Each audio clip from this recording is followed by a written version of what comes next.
10 years of President Xi Jinping trying to increase Chinese soft power in Asia risks becoming a big zero. For that, Xi has his stubborn embrace of a zero-COVID strategy rapidly backfiring on the second biggest economy to blame. The anemic 0.4% growth China produced in the April to June period year-on-year is a galaxy away from the 5% output Xi earmarked for 2022. And judging by the Asian Development Bank's latest numbers, it's winning Xi few friends in the region.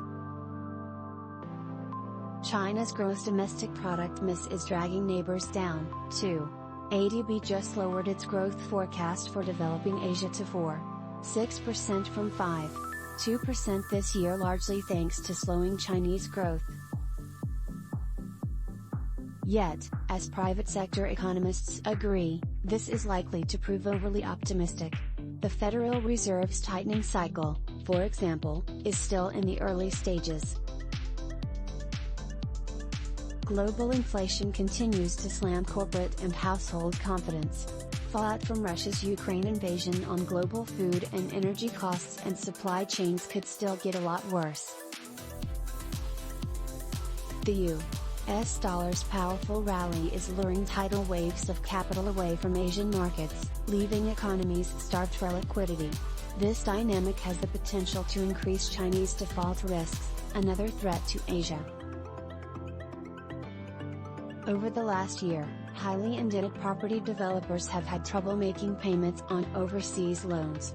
The yuan's 6% plus drop this year makes those liabilities even harder to service.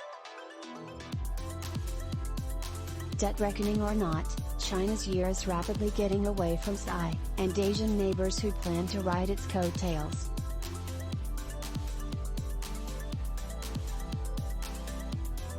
Xi's zero-COVID obsession, and massive lockdowns of entire metropolises, is out of step with today's far more transmissible variants.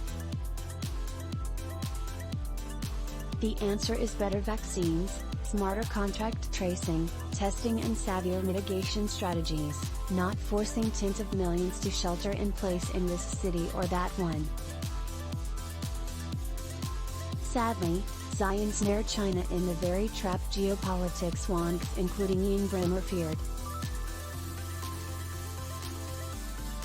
In January, Bremmer, CEO at Eurasia Group, warned that China's zero-COVID policy, which looked incredibly successful in 2020, is now fighting against a much more transmissible variant with vaccines that are only marginally effective. Xi's intransigence is complicating his longtime plan later this year.